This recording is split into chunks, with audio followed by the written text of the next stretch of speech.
Hola, ¿cómo les va? Buenas noches, bienvenidos a Entre Líneas. Bueno, hoy vamos a tener aquí un programa con muchos temas. Una semana transitó desde el último programa, cómo cambió el panorama en cuanto a la situación del coronavirus en nuestra ciudad. Un día ayer con 11 casos y hoy otros 10. Otros 10 casos hoy. Claramente, como decías, la situación epidemiológica de Río Cuarto ha cambiado.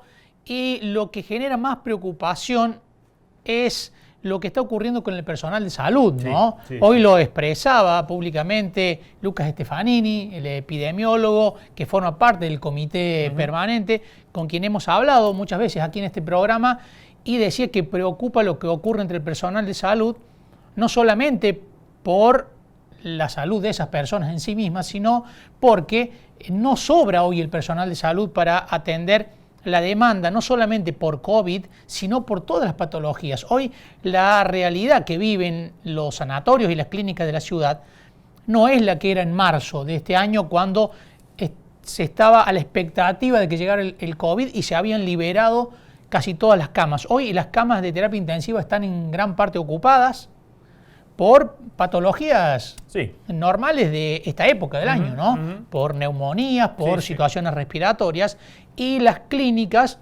están en un momento complicado. A esto se suma lo que está ocurriendo con respecto al coronavirus y muchos trabajadores de la salud con contagios del virus, y por lo tanto una situación que desde las autoridades genera preocupación. Así es. Bueno, hoy contaban 7 por lo menos trabajadores, sin contar algunos más que podían llegar a venir en estos 10, ¿sí? De hoy. Ya había 7 trabajadores de la salud en este momento alcanzados por el coronavirus. Alguno más podía llegar a venir, de hecho lo esperaban, que pudiera haber algún positivo más entre los que reportara hoy el informe oficial. Estos 10 que acabamos de mencionar que se dieron para la ciudad de Río Cuarto. Bueno, un panorama totalmente distinto y la preocupación, como bien decías, por el equipo de salud, porque eso va quitando capacidad de respuesta ante el avance del virus en nuestra ciudad, avance que ha venido manteniendo desde el viernes de la semana pasada, en que comenzaron a haber casos diarios, ¿no? Todos los días algún caso, con picos, por supuesto, ayer y hoy. Sí, los 2 casos positivos del día, busquemos 2 casos positivos dentro de la situación, si bien se va haciendo más compleja en la región, con localidades que van teniendo casos y que no tenían hasta hace muy poquito. En Río Cuarto hoy el número no creció con respecto a ayer, ¿no? Que es un dato en el que están muy concentrados desde el COE, porque quieren ir monitoreando y tratando de controlar la curva de crecimiento de los casos. Hoy fueron 10, ayer fueron 11, con lo cual no hubo un salto ahí en el número de casos, y además parece haber dado un respiro a la situación en Maquena. Claro. ¿No? Que venía con muchos casos diarios. Maquena tiene 100 casos. Sí. Si tomamos la relación de la cantidad de población que tiene Maquena, es como si Río Cuarto hoy tuviera 1.600 casos. Claro. ¿No? Esa es la magnitud del problema que tiene Maquena entre manos. Río Cuarto estamos muy preocupados y tenemos algo más de 40 casos, 45 para ser más exactos. Sí. Imagínense lo que sería si tuviéramos 1.600, si pasáramos de una semana a otra, como ocurrió en Maquena, ¿no? Claro. Con un crecimiento exponencial muy preocupante. Así que bueno, pero por lo menos hoy la situación allí parece haber dado un respiro en cuanto al número de casos detectados, por lo menos. Bien, bueno, vamos a estar hablando de este tema, vamos a estar hablando de la realidad en la ciudad y también vamos a estar analizando un poco la pospandemia. Hay muchos que están empezando a pensar el día después, qué va a hacer la Argentina, para dónde va a encarar, cómo va a recuperarse de esto que está dejando ya en el plano económico y social la República Argentina, que va a tener un problema muy grande en esos 2 aspectos para tratar el día después. En realidad habría que ya comenzar a pensar en ese día después de la pandemia, más allá de la urgencia que nos obliga hoy a analizar el tema de la salud como prioritario, ¿no? Vamos a estar hablando con Ernesto Sanz, el ex senador de la Unión Cívica Radical, ex precandidato a presidente, un hombre que ha tomado distancia de la política, se ha recluido en Mendoza y desde allí, ha estado participando en los últimos días en algunos foros que lo han invitado justamente a pensar el día después. Algunos foros productivos, industriales y demás, lo han tenido como orador allí. Vamos a estar analizando un poquito el escenario hacia adelante, nos vamos a tomar esa licencia de pensar un poco más allá de la coyuntura. En lo posible. En lo posible. Y también vamos a estar hablando de la situación de la industria, hablando de sectores complicados. Bueno, ha tenido una recuperación un poquito mejor de lo que se esperaba en julio. La industria, vamos a estar analizándolo con el vicepresidente de la Unión Industrial de Córdoba, con Hércoles Felipa, además presidente de la láctea Manfrey. Bueno, la industria láctea también, en un momento como para hablarlo con Hércoles Felipe en un ratito nada más, ¿no? Y también, volviendo al tema coronavirus, vamos a hablar con Guillermo Natali, secretario de Prevención y Control. ¿Por qué? Queremos saber si la situación en la región con un coronavirus que se expande, con algunos focos muy preocupantes, como decíamos recién el de Maquena, va a motivar cambios en los controles que se están haciendo en la circunvalación de la ciudad, pero además sí va a haber cambios en los controles hacia adentro. Vamos a hablar con Natali para conocer cómo va a actuar de ahora en más el gobierno municipal. Vamos a los auspicios, ya hablamos con Ernesto Sanz. Auspician este programa Bio 4, Alimentos Santa Rosa, Ente Municipal de Obras Sanitarias, Sociedad Anónima de Transporte Ciudad de Río Cuarto, Sociedad Rural de Río Cuarto, CESIS, Diego Cid, Consejo Deliberante, Gobierno de la Provincia de Córdoba, Gobierno de Río Cuarto, Universidad Nacional de Río Cuarto, Comuna de Chucul, Municipalidad de Monte de los Gauchos, Colegio de Abogados de Río Cuarto, Defensoría del Pueblo Ciudad de Río Cuarto, AEFIP, UPC.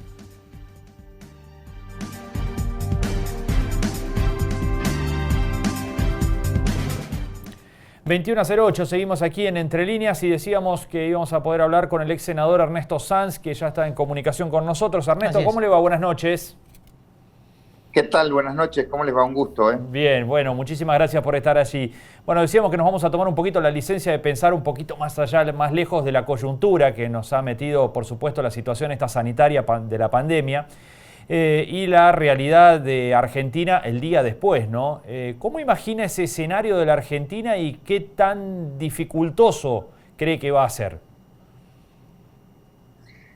Me gustaría tener una visión mucho más positiva, pero lamentablemente creo que, en primer lugar, no sabemos cuándo va a ser el día después, y eso ya es un gran problema. Muchas veces se habla de la pospandemia, y la pregunta del millón es, bueno, ¿cuándo arranca la pospandemia, no? Porque venimos alargando las cuarentenas, venimos marchas y contramarchas, y la verdad que el tema sanitario no nos permite hoy definir cuándo va a ser la famosa pospandemia. Bueno, hoy hemos recibido una buena noticia, creo todos, de que un laboratorio argentino comenzará a fabricar la vacuna, que probablemente para fin de año esté la vacuna. Bueno, ya eso es más alentador. Lo que sí está claro es que la Argentina que salga después de la pandemia no va a ser la misma. Lamentablemente no va a ser la misma, no porque esté mejor, sino porque va a estar peor. Entramos con algunas dificultades económicas y vamos a salir con más dificultades económicas. Pero esto no quiere decir que la visión tenga que ser totalmente negativa o desesperanzadora. A mí me parece que la Argentina tiene siempre un gran motor, que es la propia capacidad de resiliencia, como se llama, o de poder salir de las peores crisis que tiene su sociedad. Y creo que todavía hay un aparato productivo en pie, que todavía hay un aparato industrial en pie, que por supuesto hay que cuidarlo mucho todo el tiempo que haya de acá a la pospandemia. Por supuesto que en esto tienen mucho que ver los gobiernos, el gobierno nacional y los gobiernos provinciales, porque yo no creo, fíjense la definición que yo tengo hacia adelante. El futuro, o sea, la recuperación de la Argentina no viene por el sector público, viene desde el sector privado. Pero ahora, en el mientras tanto, es mucho más importante el sector público, el Estado, porque es el que tiene que cuidar, es el que tiene que proteger, es el que tiene que custodiar para que a la salida haya empresa en pie, haya factores de la producción en pie. Así que yo creo que si se entienden estas dos cosas, primero el Estado hoy cuidando y después el sector privado tratando de volver a poner la máquina en marcha, bueno, podremos salir de esta crisis, ¿no? Ernesto, Marcos Jure lo saluda, ¿cómo le va? ¿Qué tal, Marcos? Muy bien, un gusto. Ernesto, ¿cómo ve el manejo que ha tenido, que ha hecho el gobierno de la crisis a partir del 20 de marzo, cuando se decreta la cuarentena general en todo el país? ¿Usted ve cómo algún sector de la oposición también algunos indicios de cierto sesgo autoritario o que se aprovecha la situación para avanzar en lo político? Bueno, tiene, en algunos aspectos sí y en otros no tanto. A ver, voy a tratar de explicarlo. En primer lugar, creo que el gobierno nacional al comienzo de la cuarentena estuvo bien rumbeado, estuvo firme, estuvo sólido, hizo lo que había que hacer y los gobiernos provinciales acompañaron, pero después me parece que le ha faltado creatividad y le ha faltado audacia para poder convivir el tema de la salud con el tema económico.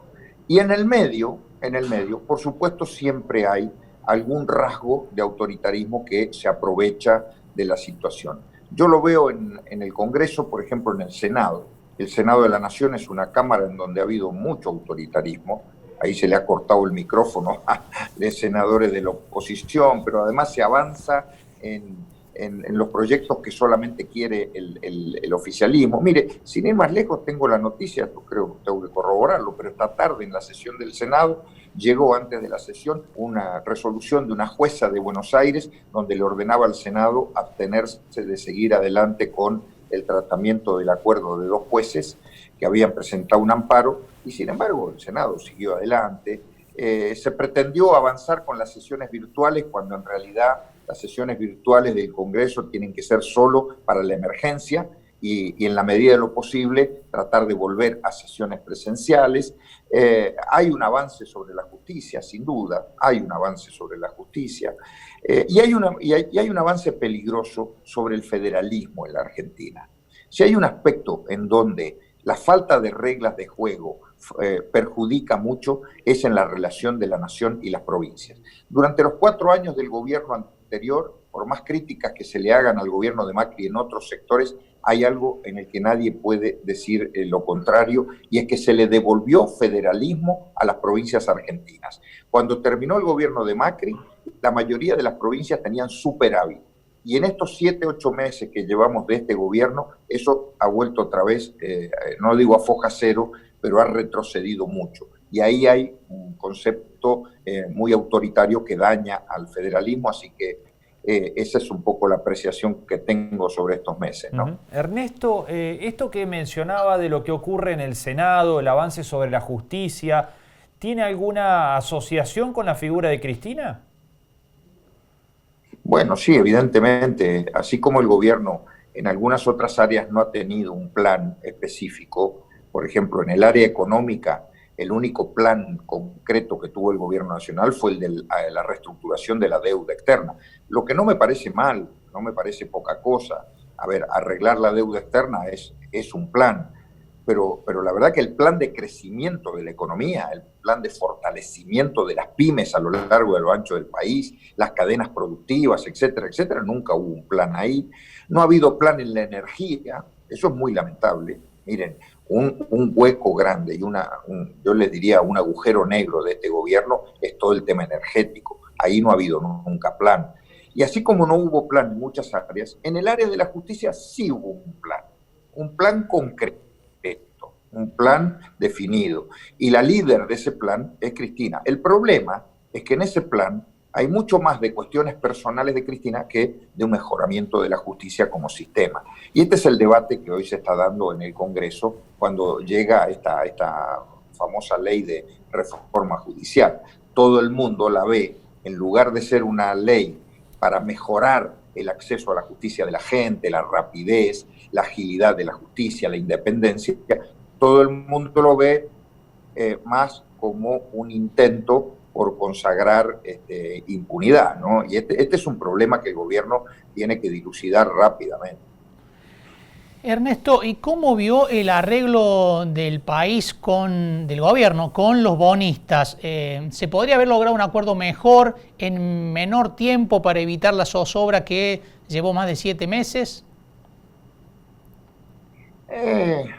No me gustaría ser tan tajante ahí. La noticia más importante es que se arregló. Mire, no hay peor cosa que en medio de una crisis como la de la pandemia, que es una crisis profundísima de la cual nunca habíamos tenido historia nosotros en el país, no hay peor noticia que agregarle a eso ir al default.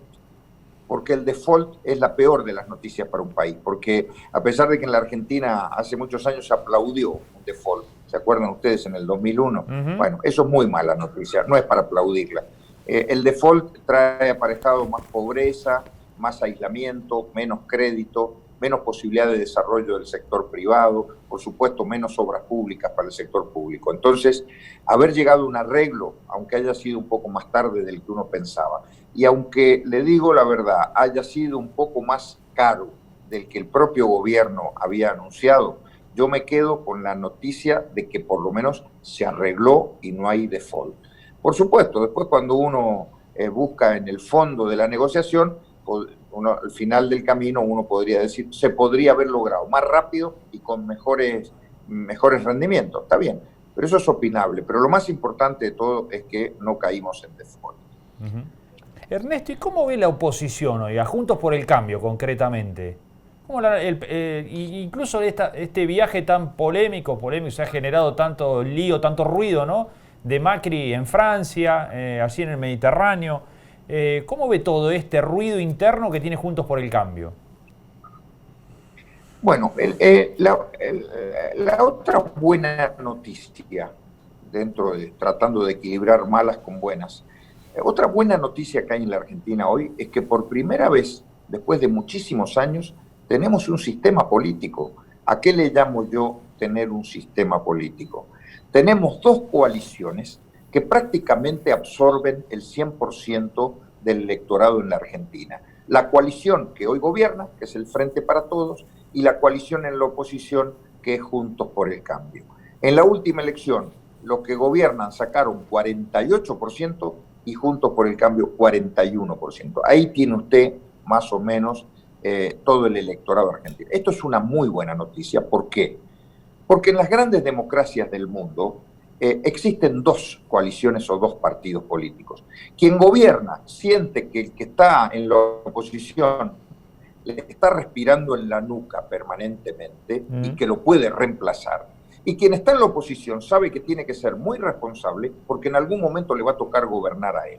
Y así funcionan las democracias sólidas del mundo. Y por primera vez en muchos años en la Argentina tenemos este sistema. Hoy, por ejemplo, gracias a esto, en diputados el oficialismo no tiene quórum propio y cada día le está costando más sacar una ley porque no alcanzan los números ni alcanzan los aliados. Y en senadores no puede tener los 2/3, con lo cual podría hacer cualquier cosa. Entonces, esta es una noticia que trae equilibrio al sistema democrático. Y el equilibrio y la alternancia son las dos palabras claves de cualquier sistema democrático.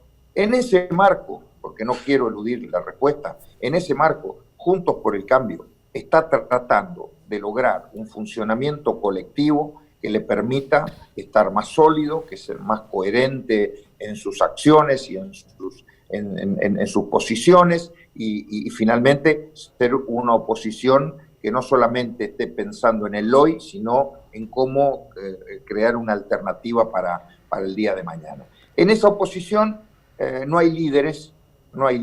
Macri fue un líder de los 4 años de su gobierno, pero hoy es uno más. El liderazgo es colectivo. Hay muchos buenos dirigentes en el PRO, en la Unión Cívica Radical, en la coalición cívica, pero no hay un liderazgo definido. Eso algunos lo podrán ver como un defecto, una debilidad. Yo no, yo lo veo como una fortaleza.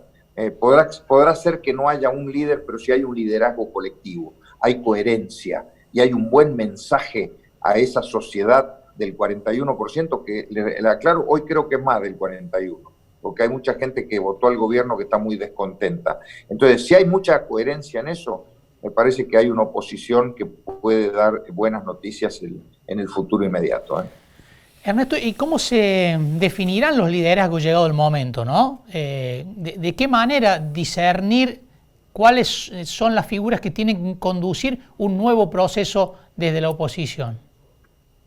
Bueno, la elección del año que viene va a ser un punto importante, porque es una elección de medio término, pero ya va a poder ir perfilando a varios líderes, o sea, liderazgos, digamos. No solamente los que hoy están gobernando, los gobernadores, Rodríguez Larreta, los 3 gobernadores radicales, los presidentes de bloque, los presidentes de los partidos. Me parece que ahí, en ese conjunto, hay líderes potenciales que tendrán que revalidar títulos el año que viene. Algunos de ellos podrán ser candidatos a senadores nacionales en sus provincias, otros tendrán que seguir revalidando desde la gestión, pero lo más importante es cuando hay varios que tienen esa capacidad. Miren, no hay peor cosa que mirar a la oposición y no ver a nadie.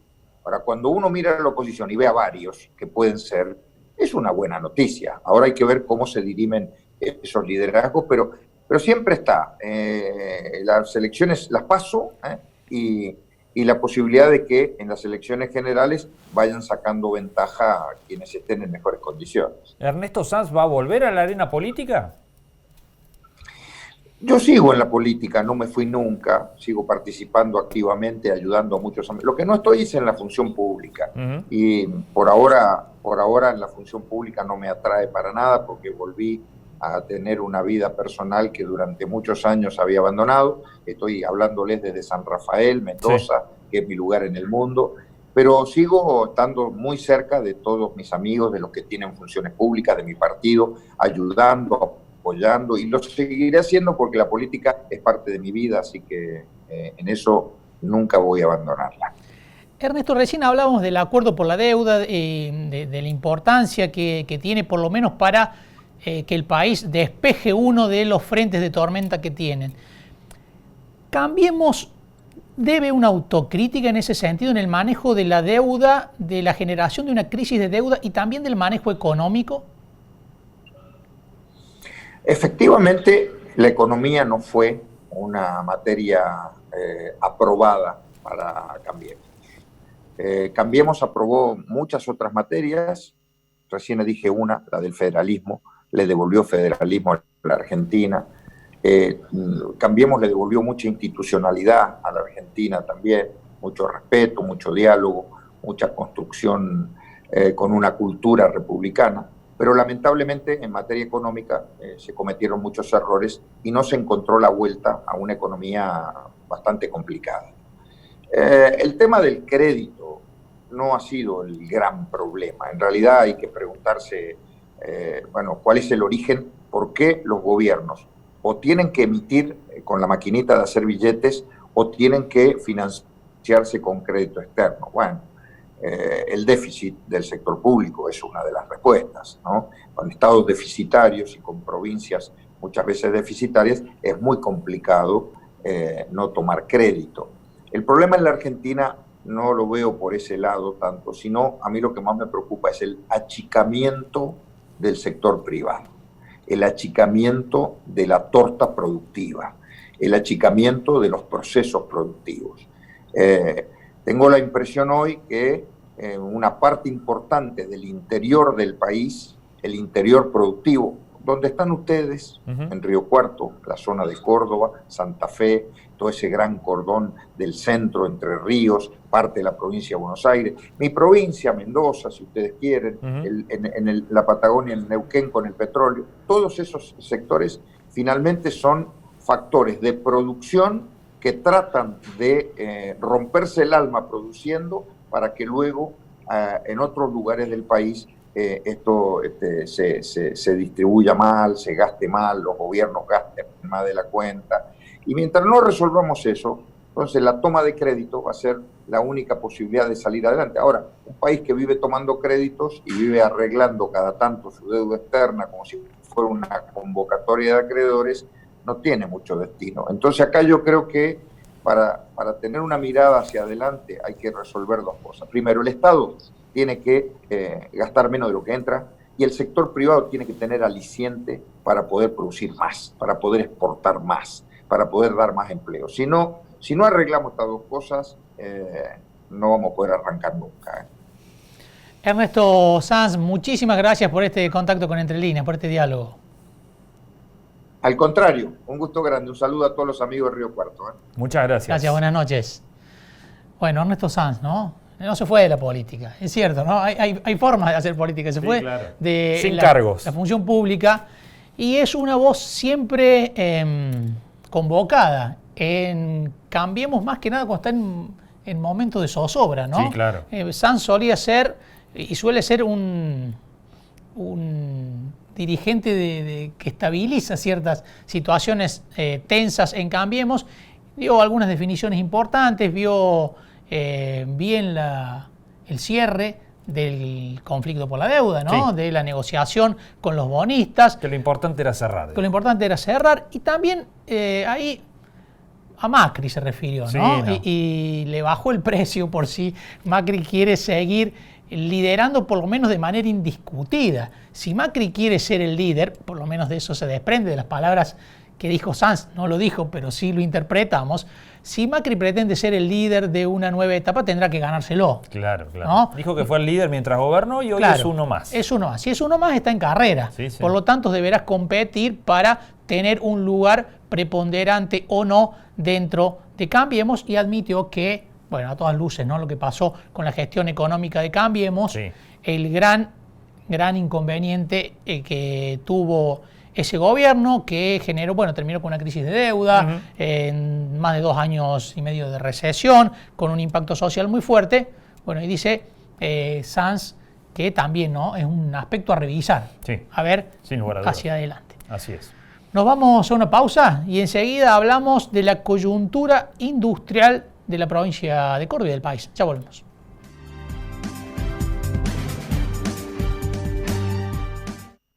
Este invierno, usa la electricidad eficientemente. Recordá que la calefacción eléctrica no consume oxígeno, por lo que no necesitas ventilar la casa. Colocar burletes en puertas y ventanas te ayudará a mantener el calor. Calefacciona solo los lugares que estés utilizando y cerrá las puertas de los otros ambientes. Levantá las persianas de día para aprovechar el calor del sol y bajalas de noche para aumentar la aislación térmica. Ahorrar energía está en tu naturaleza. EPEC. Crecemos juntos. Ahora con Naranja podés más. Entrá a naranja.com y entérate de todo lo que tenemos para vos. La decisión individual es fundamental para cortar la cadena de contagios. Por eso, antes de salir, pensá con responsabilidad si es realmente necesario. Cuídate y cuida a los demás. El esfuerzo tiene sentido. Bio 4, Bio 5, Bioeléctrica son nuestras unidades de negocios signadas por el asociativismo y la sustentabilidad. Bio 4 Argentina, sembrando innovación, trabajo en equipo y efectividad.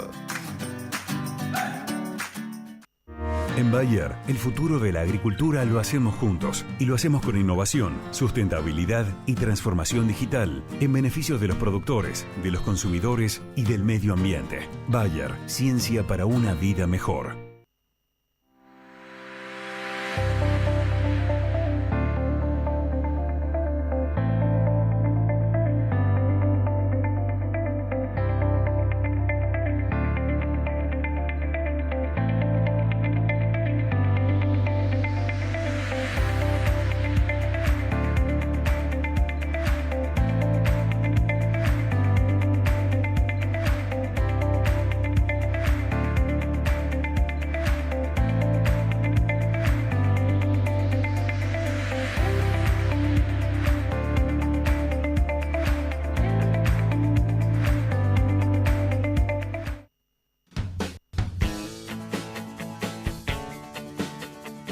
Universidad Nacional de Río Cuarto. Creer, crear, crecer. Esta es la tarjeta ZapBus. Vas a un centro de expendio y ya está. La recargas y listo. Es más cómodo, ágil y sobre todo seguro.